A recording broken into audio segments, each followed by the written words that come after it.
Hello everybody and welcome to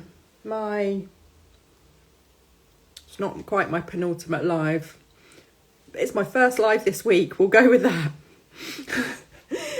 One day I'm going to start these sessions with like a proper intro that's going to be coherent and everyone's going to understand it, but until then I'm afraid you just have whatever comes out of my mouth. But today I am joined by the fabulous Keri Allan, who is a felling. This is going to go so well. I can feel it already. Keri is a fellow being freelance friend. I think that's what we call ourselves, a BFF. And she is a freelance journalist, copywriter and editor. And we're going to be talking about brain fog today. So I can see that Keri has already joined the live. So let me see if I can...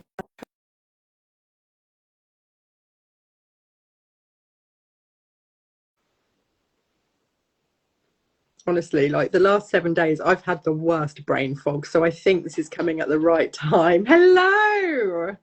Oh, hello. Can you hear me? Because I am having problems. Ooh, I can hear you, but it's dipping in and out a bit. Bear with me. Let me see if I can sort this out. Do you know, funny thing is, because I can see you've got are they AirPods, earphones, wireless earphones, whatever they call them these days, Keri. And I was trying to do some work with mine in the other day, and there was a massive delay. And it was caused by the headphones. As soon as I unplugged or unconnected the headphones, it was all matching up again. It was all in sync. Okay. But you're good now. Is this all right as is? Because I'm That's through my headphones. So if that's the case, I'll just do that. Yeah, I can hear you perfectly. Let's go with that then. The easy solution is always Amazing. Well, thank you so much for joining me, Keri. I appreciate, Tuesday evening. You've probably had a long day at work, so the brain fog is possibly very real right now. Weirdly, this is the time of day where it isn't so bad. Good. Well, that's good. It might be food related. I've just had dinner, so I'm fully charged. Fabulous. I hope you had something suitably lovely. I've yet to cook mine, so I'm going to have a late one this evening. But hence why I messaged Keri just before we came on to say I'm just scoffing down a piece of flapjack. But anyway, you don't need to know about my dietary habits. We are here to talk to you today, Keri, about perimenopause and all things brain fog related. But to start us off, do you want to tell us a little bit about who you are and what you do? Yeah, so I'm a freelance writer, journalist, editor, copywriter, a bit of everything really. And I've been sitting here in my little office at home doing this for 25 years this summer. So, yeah. Amazing. I mean, I already feel like I want to go down a rabbit hole there about asking you about your career, but that is not why we're here. So we'll save that for another day. But that's amazing. So, like just with perimenopause in mind, your job requires you to do a lot of thinking. Words, words. My job is words, and yet words don't really work a lot of the time for me. So it has been very interesting the last. It's probably getting towards a year now, and yeah, there have been moments in the morning where I've sat there and gone, "How am I supposed to do my job? My job on words, and I can't think of them." So at home there is a lot of pointing and thingying, and they can get me, but it's been harder trying to navigate this and find a way to make it work. I've got Yeah, so absolutely. far, touch wood, so good, but yeah. Amazing. And we'll touch on later on any like tools and tips and stuff that you've got that you found useful for that would be quite interesting to dive into. But where are you at the moment, do you think, with your perimenopause journey? Are you a year in, or are you saying that the brain fog is a year in, or what's it looked like for you so far? I think I've got to be a year two max. I don't really know. But then when I spoke to my daughter about it, she's like, well, yeah, it's been a while. So it may be longer. But I have noticed the symptoms. Mm, They have got worse. I've yeah, always considered myself a little bit ditzy. So I think I kind of just thought, oh, it's just me being me. yeah, Oh, it's age kind of thing. But it was I didn't consider it was that because I have thyroid issues and a lot of the symptoms are the same. Do you know that has been such a common theme? Not the thyroid issue, but the fact that a lot of people are getting diagnosed with other. I know you had your diagnosis for your thyroid before that, but the symptoms are so similar to other things that people are being diagnosed with that there is this massive sort of grey patch where people don't know if they're perimenopausal, or is it an outcome of like having ADHD or thyroid problems or any other number of things. So that's really interesting. Yeah, did the testing for that first, went to the doctors, went, well, I think my thyroid's out, I'm all over the shop, can you just double check? And she came back, she went, no, you're perfectly fine. She went, well, it probably is something else then. Yeah, then when I eventually found out I could have HRT, which is a big thing I thought I couldn't, I was like, I'm back. And why did you think that you couldn't have the HRT? Is that because of, I know you've got a problem with your leg, was it as well? Yeah, so I've got a clotting condition. That's it. Because of that, anything hormonal is a big no-no. Yeah. So they'd always said to me that I couldn't have HRT. So in my 30s onwards, this is something that always worried me. I was like, how am I going to manage this? And when the symptoms started happening, I was really like, oh my God, I can't deal. I was like, I don't know how I'm supposed to function. And then so I sort of got in touch with my team. So I've got like a specialist hematology department. I speak with them. And I was like, right, please just give me a list of anything I can take. It was, can I take herbal supplements? What can I take? And I actually found out that as long as it's not in tablets, so as long as it's just on the skin, I'm okay. It's when it's in my tablet, the different kind of process, then it puts me more at risk. So yeah, I was like, give me those patches. That's incredible. And again, it's such a common theme that's coming through these chats. I think there's still a bit of stigma attached to HRT because, it was big in the news back in the day that it potentially was causing, a greater risk for women to get cancer. But obviously medicine changes over the years as well. And we're not always very good at publicly talking about when things get better. It's always the horror stories. And I had no idea that HRT could be administered prior to this series through the skin. With the different things, they were like, oh, there's a gel, I didn't patch at first. I was just told there was a gel. And thankfully I've got a friend she started a menopause cafe. She's a couple of years older than me, so she's kind of a lot further along, but she's quite vocal, so she's been my go-to. And I've been like, what's this about, what is it? And I was like going, oh, I don't like the gel, it's icky on my arms and it's just bleh, and I don't like it. And I'm like, and I was taking the smallest dose, so it's like 1 pump. And I was like, you can go up to 3 or 4. I'm like, where am I going to put it? There isn't enough. And I said to her, she went, well, why don't you try the patch? And I was like, what?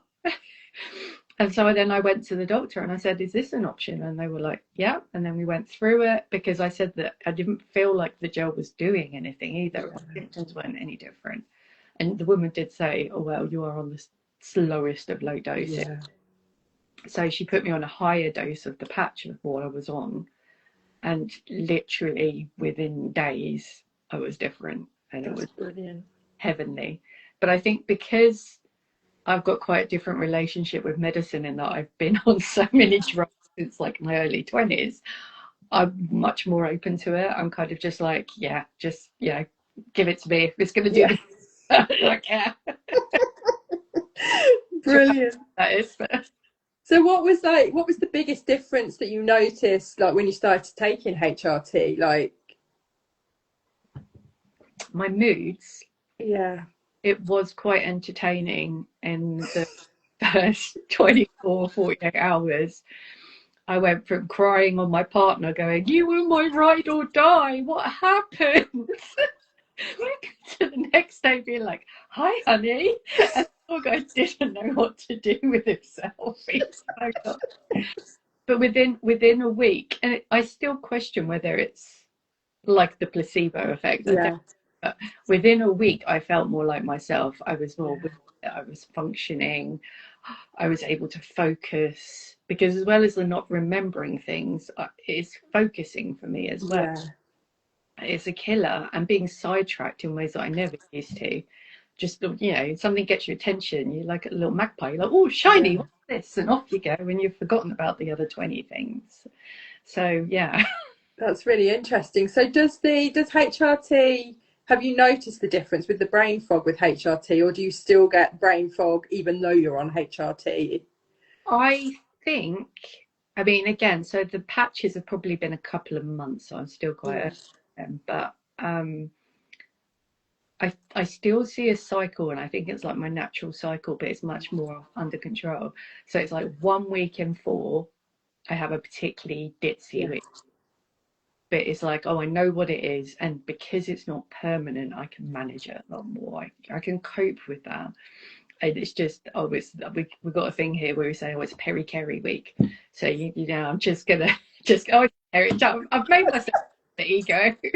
I love that. But do you not think, again, like so many women I've spoken to, we're finding the humour in it. And I think part of it is because we have to, which I'm not sure is great in the long run, but also I love it because we do find the humour in it. You've got to. I think that's the whole thing. Yeah, and it's so different now because, like, compared to my mum's generation, just how people talk about it, and I think that's made all the difference. It's not become this thing where you just, silently have to deal with it. And I've said to friends, I'm like, I literally don't know how women have been doing this for centuries without like being able to talk about it and get support. I mean, I'm quite open. I've probably you will talk about later, but I've mentioned to clients Yeah. because of silly things I've done, and I've held up my hand. I've just said I'm honest. Yeah. And most of my clients are male, so that could be. But I think when I'm bad, I feel like I have to at least explain why, so they think I'm entirely incompetent. I mean, let's talk about that now. I mean, what have male clients, what's their kind of response when you say that? It's quite funny, actually. They all sort of go, oh, I totally understand. But I don't understand, but I understand because and they always have to themselves. I always think it's quite sweet, but they've always been really nice about it. And I still feel a bit uncomfortable talking about it. But I have to, this poor guy, I got one meeting I missed entirely. The next, I got the day wrong. And then the third time, I emailed him going, I'm here, where are you? And I was an hour early. And this is like, I am, well, I have to be past tense now. I was a stickler for, I'm always on time. I like being early, anything, that kind of thing. So for me, I was getting really frustrated with myself and so embarrassed. And when he got on the phone, he actually came on the call, went, I wasn't supposed to be here now. Have I got something wrong? And I went, I am so sorry. I think I've messed up again. I went, I'm perimenopause at the moment. And as soon as I said that, he went, oh, I understand. It's fine. Oh, I love that though. That's brilliant. And that's all really we can ask for, isn't it? Is a response like that. You don't, without turning this into a session on the differences between our genders, you just want somebody who goes, it's okay. Yeah, because you're that whole the stereotype of the crazy woman kind of thing, and it's just we're not choosing this. This is not like something we thought, oh, today this is what I want to be. It's a roller coaster we're on. We've got no control. We'd love to get off and just sit at the cafe and have a cup of tea. That's not an option. So, and I've said to the family, I've gone, batten down the hatches. We ain't escaping this. It's here. It's, just get through it. And how did it, when you first started to experience the brain fog, and I've sort of, just for anyone who is watching this who hasn't perhaps watched the previous episodes, I explain the brain fog as in normal circumstances we all forget words, whether it doesn't matter how old we are, everyone forgets a word every now and again, but you have this like mental filing cabinet, and you can generally sift through the files, and eventually you'll find the word that you're looking for. But with brain fog, the files have gone. There's nothing. There's a gremlin that's run off with them. Is that your experience of it as well? Have I described that okay for anyone who Yeah, hasn't? yeah. For me, it's just mid-flow, forgetting where you are. Just you forget. You just well, for me, like typing, I'll be typing away, and then I'm just nope that's word's gone. It's literally just gone, like it's been pulled out of my vocabulary. And being a words person and working with words, how did that make you feel when you first started experiencing that? I panicked. I really panicked. I thought, how am I supposed to do my job? And I was really worried that I wouldn't be able to, especially at that point, because I thought there wasn't anything I could do to help. So I was just kind of like, this is it now. Yeah. Yeah, what do I do? I've got to change career. Yeah. And yeah, I'm still having to manage it. There's, like I say, there's that 1 week in 4 where it's particularly bad, and I still forget things, and it's just manageable. Whereas before, it was like just a barrier, a complete barrier. Yeah. Shut the doors on me, and I just could not get in. And is there a time of day? I mean, you intimated earlier on that you've just eaten. Generally, this time of day you're okay. Is there a specific time of day where it generally seems to be worse, or are you noticing it more during a certain time because that's probably when you're working and looking for those words? Yeah, it might be more because of that. I feel like I am better in the evenings when I'm not out. Mm. So maybe it's just because I'm in a more relaxed environment and it's not so Mm. focused that I don't notice it. I know it takes me a little while longer to get going sometimes. Yeah. And like I said, if I lose my flow, it's harder to get back in. So I really hate interruptions because then I'm Mm. like, oh God, it's gone now. I've got to find it again. Um, but otherwise, no, I don't. I don't think there is a particular time of day. For me, it feels worse in the mornings. Yeah. But in the mornings is my set time for writing. Right. So yeah, it probably is just because I'm writing. Yeah. Yeah. That's really interesting. Mm. And so, how I know we've spoken before, off Instagram, and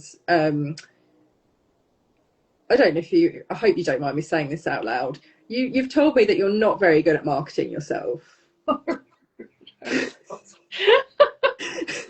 and that people, which is fantastic by the way, just gravitate towards you, and you end up with these wonderful people that you work with. Has it impacted your confidence in, I'm going to say, seeking out new work, but maybe accepting new work is maybe closer to where it might be with you? Has it had an impact on your confidence taking new work on? Oddly, I don't think it has, which is a weird thing. I've never thought about it, and I'm not a particularly confident person. Yeah. I'm quite a lurker. I'm quite quiet, but no, I think if anything, I'm kind of going the other way. So I'm not more confident in any shape or form, but I kind of care less. I think I got to that point suddenly where I've always been caring about everything way too much. And now it's just like I've got too much to worry about now. Yeah. So, I will revert back to how I was, but I am a bit better at sort of brushing things off a bit now. And I think that's a wonderful thing that comes with age, isn't it? Because you do get to a point where you stop giving two fucks about what people think. Yeah, I was driving back. I was visiting my family and I was driving back. And like before, I would have been a bit self-conscious if people saw me singing in my car. And I was like, I don't care. I was whacking up my cheesy 90s tunes. Yeah, I love this. This is great. I could just do this now and not care. Yeah. So for three weeks out of, I don't know, 3 weeks out of 4, say, for the sake of it, like you're out there not giving two hoots, and then the brain fog comes in, and then it's a different story. It's like, Yeah, go back inside. I think also it's not so much of an issue for me because I'm not people facing. Yeah. It is just me in my office, and I can get on with things and I can control that environment. Yeah. I think when I'm out meeting people, and that does happen quite rarely, which again probably isn't a great thing, but it's become my little world. I'm quite happy with it that way. Then I think it's quite different. So when I do interviews, I get a little bit more anxious now. So I will interview people a lot for all the articles that I write. Yeah. But again, whereas before I would have just tried to be quiet about it, if I'm being bad that day, I will just go up front. And I think people are a lot better now. It's going off on a weird tangent, but because of COVID, Yeah. the home working. Whereas before it was, oh God, I'm really sorry when my cats were walking by. Again, it's just everything that's kind of normal life. People accept those calls now, so it's just a much more relaxed environment, I think. Absolutely. What sort of prep do you do, I suppose, if you are going into those interviews? I mean, I'm sitting here today. I've sent you the questions in advance for you to just have a look through. I've got the questions up in front of me just in case I lose my place. And yes, you know, I also go off on a tangent every now and again, or go down a rabbit hole because someone says something interesting. I'm like, oh, that's far more interesting than the questions I've got written down. But I've got a plan, and it's just really useful to have it there for those moments where you're like, oh shit, I can't remember what I was going to ask next. That's what I do. But to be fair, that's what I've always done. Yeah. So I've just always had a little bit of paper there with all my questions. I'll go through my notes of everything my research and background before I start the call, so it's fresh in my mind, like to reiterate it. And then but part of any interview, I think, is going off on tangents and knowing whether, oh, that's a good thing, I want to grab onto that, I want to follow that story. So yeah. Absolutely. And also, I must ask, do you have a bird in your house, or is that like nature outside? Nature, that's outside my door. Sounds delightful. It is lovely. It is lovely. Usually in summer, I'll be out there working. I'll make the most of it. So fabulous. Love that. I didn't know you'd be hearing that. No, it's lovely. I love it. I love it. It's unusual actually here normally, but at this time of night you can still hear the bloody seagulls. Not quite such a nice sound, but you know, it does still make me feel like I'm on holiday every now and again. Yeah. So what sort of, I mean, whether these are tools and systems that you've always used and you've just found yourself like coming back to them or using them more since perimenopause started, or whether they're ones that you've introduced purely since you've been perimenopausal, are there any tools and habits and systems that you've used to stay on track of life, work? I've learned to be flexible. Person, I am very rigid and structured. I have a routine, I do things, do them, there's an order to what I do. And I have learned with this that sometimes is out of my control and I have to work with it. I have to find a way to work around it. Whereas at the beginning, I would be sitting there banging my head trying to think of the word. I now just go XXX, carry on writing, and wait for it to come back. Or, you know, at a later stage, just go, oh, can you think of a word for this? And yeah, I'm lucky I've got I call him my mentor. I've spoken to him for pretty much every day of my working career when I started freelance. And so, if I'm struggling with it or that, I do go, oh, what's this word? He'll call me some names and go, silly woman, and it give me the answer. Yeah, that's it. So I love that. And in terms of like keeping on track with stuff, because I mean, I've become, for anyone who watches this who knew me in my last career, they will know that I was never very organised. But the last few years, I've become so insanely organised. And I think it's because of that fear of forgetting that I need to do something for a client. Like going back to meetings, if someone, I've got one person, in fact, she's a therapist, but her meetings, she doesn't send me a meeting invite. And I'm in fear every week that I'm going to miss that appointment. But everyone else, if you don't put a calendar invite in my diary, I'm not going to remember to turn up. Yep. And similar with spreadsheets. I keep spreadsheets galore now, whereas before I was just winging it. But I physically couldn't cope without spreadsheets now. I have multiple lists. I again, the structure thing in me. I've always loved a list, Yeah.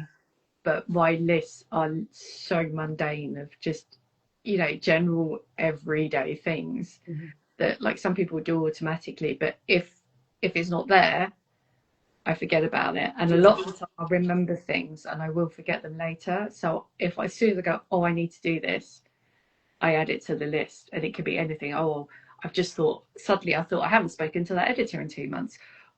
I make a note of it and add it to the list.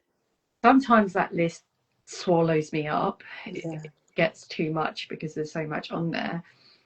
But for me, at the moment at least, I want it. I need that. And having it's almost like a support structure there. You've Yeah. got that there to fall back on if you need it. People laugh at me and they're like, well, why have you got have lunch at 12 o'clock? I'm like, well, I forget.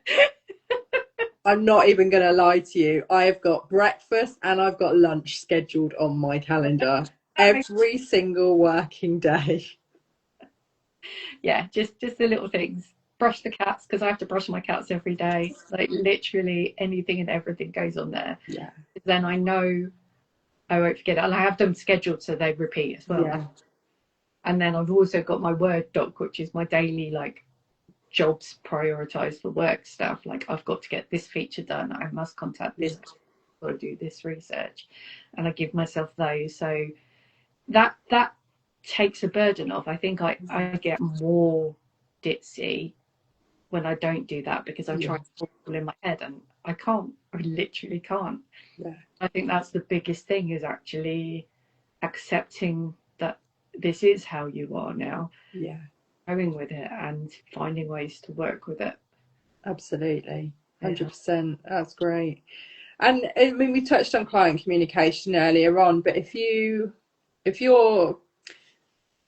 I'm assuming what you were saying before is similar to what I'm currently experiencing. Is that the week before your period is when the perimenopause, the brain fog is at its worst. I would presume so. I'm on the coil, so for me, I don't have any. Right. I don't know when anything is, and I don't even notice it. It's usually somebody else points out. I'm like, oh, okay. Well, mine was like I was awful last week, and I just knew that wasn't a normal week, and I wasn't due to come on until the weekend, and I actually ended up coming on early. But I knew because like I couldn't find any words that I was looking for. I was like, this is ridiculous, a whole other level of ridiculousness.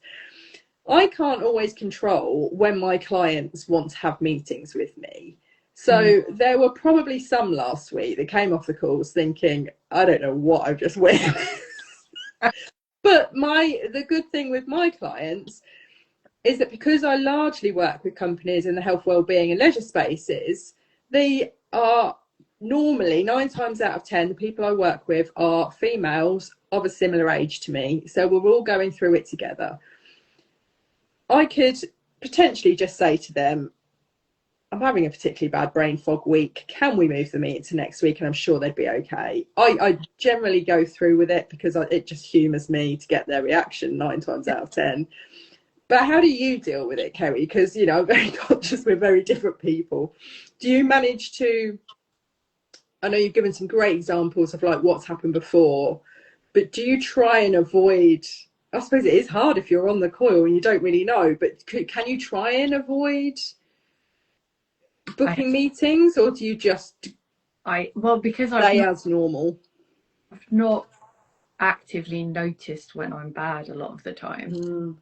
Like it'll be a random epiphany I seem to have, but we're like, oh right, that's why I tried to put the kettle in. But otherwise I'm kind of not aware, and I've just tried to carry on, I think. Yeah. With the interacting with people, I think I'm so socially awkward anyway. I think it's just, well, I'm going to be weird, so just perimenopause weird this time. And the people I speak to are, how do I say this? I've got to try to be politically correct here. Oh, come on. I've had Erin on here. You know you don't have to be politically correct. We'll caveat it. It's a technology sector which is mainly men, and I speak to a lot of scientists and academics, Yeah. engineers. Right. Yeah, so they're kind of, those are the people you probably wouldn't be like, oh, really sorry, I got perimenopause. Yeah. They would be like, oh, okay, I feel very awkward. Yeah. So I kind of, yeah, I just go with it. Yeah. Yeah. That's cool. Answer for that.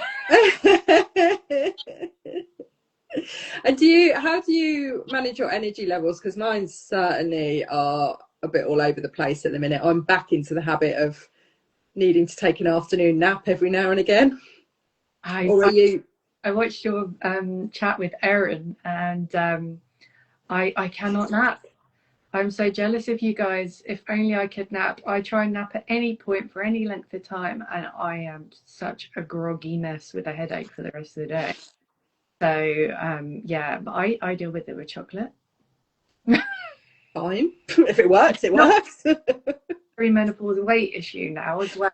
That's happening where I'm like, well, I used to be able to eat this and get away with it. Now I can't. So then I eat more chocolate because I'm sad because I'm bigger. But that's Vicious cycle. Yeah. I get the mid-afternoon dip. Again, it's a lot of, I would have beaten myself up before, and now it is what it is. And so I've been getting myself up earlier because I know I'm more productive in the morning and I know I can get more done. It appears that as soon as I have lunch, I think my body's just so focused on digesting, it doesn't want to do much else. Yeah. And then I have a cup of tea. It's caffeine and chocolate. It's a very unhealthy thing I've got going here. Get me a cup of tea. It's for about an hour and a half, 2 hours. But 3 o'clock comes on. It is literally on the dot.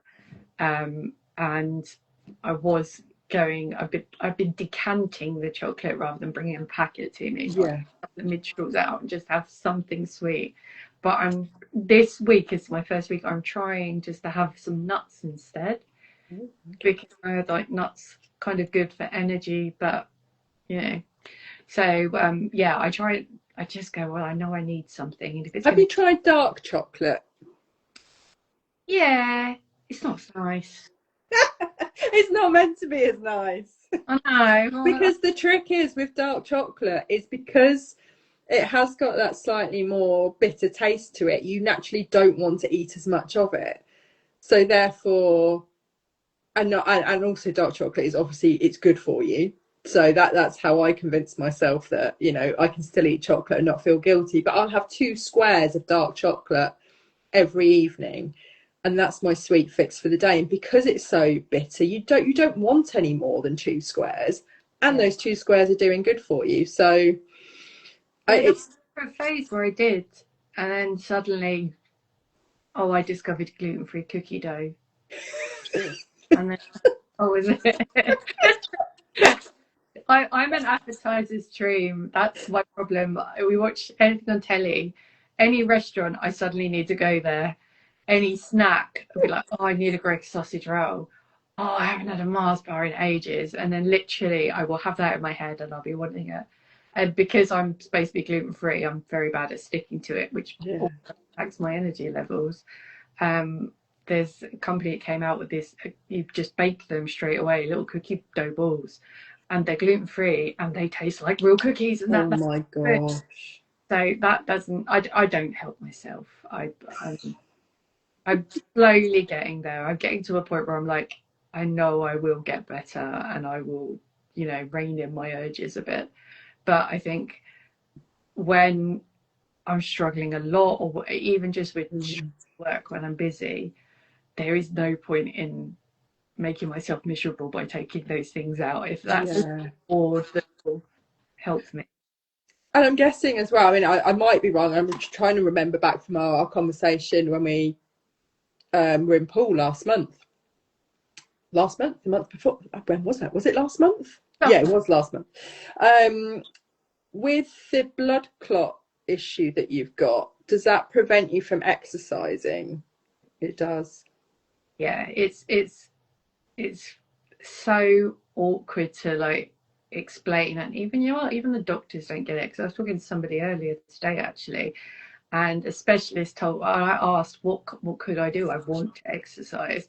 They said to be cycling, and I sort of looked at them and went, you have to be insane, because for me it's any aerobic activity. If I'm using my legs, it the closest I can say is it feels like a lactic acid buildup Yeah. within minutes. And I was like, there's no way I could do that. I could get on a bike on a good day. I could get on a I can't actually ride a bike, I'll fall off. Get on an exercise bike and do like 2 minutes slowly, and I'd be sore for the rest of the day. Yeah. So it's like, yeah, so I have to, that can be extra frustrating, and it's something I'm having to like work out what to do about now. Could you do upper body strength workouts and stuff like that with that? I started doing that, and then I got tennis elbow, and I just was like, oh, come on. Literally within 2 months. Oh, Keri. Just not designed for healthy things. But yeah, no, I actually Stick with your chocolate, mate. I went to a yoga class for the first time in 2 years this week, because it was something that really helped me, and it meant I found a way that I could do that, push myself a little, and I did lose a bit of weight and things. But because I've been quite sore this year, I hadn't, and I thought this week's a good week. I was feeling all right.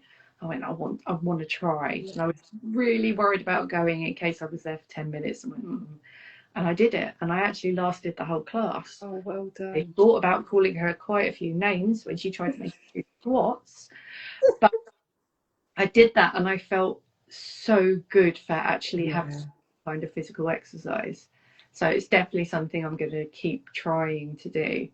But 100%. And even if you can't manage a whole class, there's some brilliant bits of yoga online that are just like 5-10 minutes long.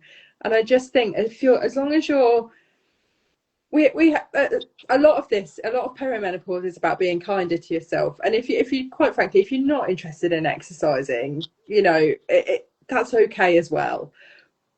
But I honestly think it helps your mind so much if you can just do something, even if it is just 5-10 minutes. But I'm really glad. Well done for sticking, for doing it. thank you. No, it felt really good. Everything hurt this morning, but it's still worth it. Absolutely. Sorry. And just on the napping, I don't know if I know you listen to mine and Erin's chat, but I always set an alarm for 20 minutes, because if I don't, that's when I get groggy. But that 20 minutes is meant to be a real sweet spot. But that also depends on how quickly you fall asleep once you've set your alarm. About 20 minutes. Yeah, I've tried that. I was like, I need to set in time for going to sleep, and then I'm too busy thinking about trying to go to sleep, and then I don't sleep. But I think, yeah, I kind of go, well, no, I don't think that'll work for me. And that's okay too. And I think, it is finding those things where you can be kind to yourself. It's okay, like trying to battle through work and bits like that while we're feeling shit. Ultimately being self-employed, we've all got jobs that we need to do, but it's just finding that little something where you can just have a reset. And then whatever that looks like, maybe it is, I don't know, 5-10 minutes of yoga, and then going back to something, or for me and Erin having a nap or whatever. By the way, just for anyone watching this, Erin does not live here, just in case that looked weird, because I pointed towards my sofa, which is my napping space. Erin is my friend. She lives very much in Manchester. I don't. What sort of expectations, Keri, have you learned to let go of? the structure, I think. Yeah, I've learned to be a lot more flexible. It's like, it's not always going to go the way you want it to. I think that's the thing. I think it comes back again to that: be kind to yourself. Stop.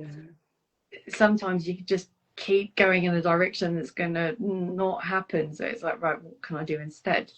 Yeah, I'm trying to find different things, right? This is not happening today. There's, you know, and before I would have just kept going and sat on my computer for 3 hours and written 200 words and just been angry at myself. And it's like, I've gone, right, okay, so today is not going to be a writing day. And that's something I never would have said before. Yeah. Like, just accepted that, because I'm like, no, I have to do it now, otherwise everything's gone wrong. The plan. And it's like, no, okay, right, what can I do today? Today is a simple, I call it simple tasks. For me, like the admin things, the straightforward stuff, the non-creative stuff. I think so. It's like, okay, right, that's how it is. So next week when I'm feeling better, I'll have an extra day of writing, and it's doing that. It's just kind of going with it. And I've gone off on a weird tangent. I don't know where I was going with that. No, it's fine. I was following along, and that was wonderful. But don't ask me to repeat back what you said. First was I met one of my friends for lunch. I've known her since we were like 14, and we meet up like twice a year. And we were having this conversation, and we started talking about perimenopause, and we were both having a conversation, and we couldn't think of the same word, and we were describing it to each other. And we go, yeah, you know the thing, and we both like, again, I know what you're trying to say, but I don't know what it is. And we're like, yeah, okay. Like, yeah, right. And then like 2 hours later, we were walking along somewhere, and we go, oh, and we remember what the word was. I love it. It's brilliant. Yeah, I've been looking at my notes to see, because I did write some stuff down. For me, it's very odd to be the interviewee rather than be interviewed. Well, it's been fabulous. Alarms. Oh, talk to me. I set alarms. That's my big thing as well. For what purpose? To keep on track. So I try and set myself 25 minutes for sorry, the cat might jump up now. I heard her. I want to see her. Is she there? Is she going to come over? Bertie. Oh. Okay. He's been fed, believe it or not. Oh, what's his name? Bertie. Bertie. Hello. Aren't you pretty? I let my daughter name both the boys after we were on holiday in France. So his full name is Jean-Francois Philibert. And that's what the vets call him when you're in reception, you're like, oh God, here we go. Yeah, and the other one is called Claude, but he's actually Claude Leopold. So brilliant. I love that. Yeah, you'll learn from that, won't you? Never ask the kids again. Never. My partner, his only input was that he wanted Claude to be spelled Clawed. Ooh. It would be funny. So Claude. Oh yeah. Love that. Brilliant. Oh well, he's very cute. Is Bertie or Bert? Well, both. Fluffy little shit. When my mum comes to visit, she'll name for him. Brilliant. But before we forget where we are, 25-minute time blocks, is that what you were saying? Yes. So I set those, and then also a lot of the time if I go off on tangents, that brings me back. It brings me back to the room, and I'm like, oh, okay. And I often I'll set 10-minute ones as well. Just if I need to do a burst of something, because I know that if I've got 10 minutes, it stay on track, and then I'm with it. Because otherwise, sometimes if I don't set myself kind of boundaries, off I'll pop, and I'll this. And I think it's also, I had a great conversation with a coach of mine a couple of years back now. It's okay not to sit at your desk all day as well. Like if you are working from home and you do need to do a little bit of like putting the washing on, doing the washing up while you're in your working day, there's nothing wrong with splitting your day up again with those 10-minute chunks and setting an alarm for it to go, right, I need a screen break. Let me set an alarm for 10 minutes. I'm just going to go and faff for 10 minutes. Because I think I got into a bit of a funk was it this week or end of last week? And I was trying to write something. I'd been sat at my desk for about 50 minutes and I just thought, if I don't get up and do something else now, I am never going to get this finished. So I set my alarm, 10 minutes. I think I went and did something random, like clean the bathroom. Alarm went off, got back to my desk, and I finished the job that I was having trouble finishing. So I think that really helps as well. Yeah, sometimes having a break does good. Whereas for me, Mm, I always think, oh no, I've got to stick with it. If I go yeah, off, get back to it. But actually, it can be really refreshing yeah, doing that change of scenery. And that's absolutely. as a freelancer, I always say I'm a very bad freelancer. The way I've made it work for me is that I work Monday to Friday, 9 to 5. I Yeah. gave myself that because I think I found it hard to separate work from home. Mm. Um, so I was always really bad about going, oh, I can take time away from my desk. I can do that. I'm like, no, this is work time. I must be. Yeah. And again, I think it's partly being more accepting as you get older, and then partly that oh fuck it kind of Mm. like it's somewhere in the middle, isn't it? And Yeah. it's kind of like, no, that's okay. And then like my family think I'm so funny because I'll be like really proud of myself. If I took the afternoon off, I went out during work. Oh, you rebel. Every time I feel like I'm being a rebel. And I see, I've learned so much from the being freelance community, really, about like actually being freelance. Yeah. It's like, oh, to do that kind of thing and sort of, yeah, just, well, I think in my head I know those things, but it's kind of like, oh, the world around me is like that, Yeah. they're doing that, and it's okay for me to do that. Yeah, absolutely. I mean, I'm very similar to you in that I still very much still stick to, I think my day's probably like 9 till 6, but then I'll have a 2 hour break in the day where I will go out for a run and then come back and have a long lunch. So, I'm not at my desk for that full time, but I still like to have that structure. I will sometimes break that structure. But what really annoys me is when people who aren't freelance have got time off, and they're like, "Oh, you're self-employed. You've got plenty of time to come and meet us for lunch or do this and do that." And I'm like, I haven't. I really haven't. Yeah, that really gets, I go, oh, but you can take time off. Yeah. Oh, I get as well. Oh, you work too hard. Right. Yes. And now, oh, well, that's one of my things. Keri doesn't use her inside voice. I find myself just saying what I'm thinking. Oh, that's got to be the quote of this episode, I think. Keri doesn't use her insight. Huffing at people if they, yeah, are very opinionated about little things. Like, don't open the door. Thank you. I would have never done that. Now I'm like, oh, I don't care. My brother does that, so what's his excuse?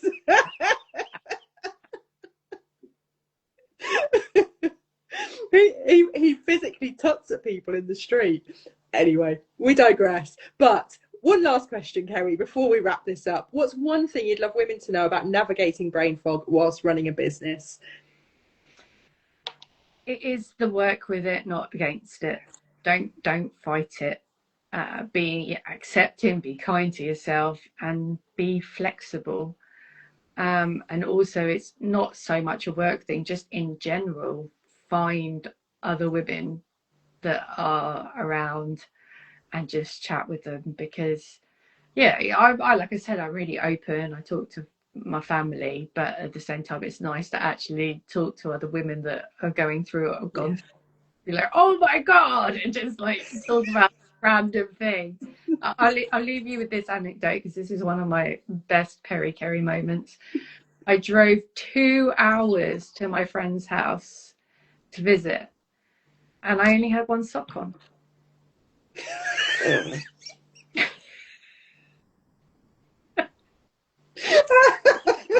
And the thing was, though, at no point did I recognise that I was wearing one sock. I drove there. I came in, took my boots off, walked into her living room, and she was sitting down. I was standing there. I was like, hello. She went, you right? Like, yeah. She went, no, no, you right? And then I looked down, one sock. I was like, oh, my sock must have come off. And I go back and I'm looking, I'm shaking the boot and we can't find it. And she's like, are you sure you didn't? I'm like, no, what you want about? No. We all start lifting up all this stuff downstairs, thinking my sock's there. She went, just text Justin, just ask. And an hour later, he texts back. I went, yes, on the floor in the living room. Oh, Keri, that's brilliant. So you just got to have a laugh. You got to go with it.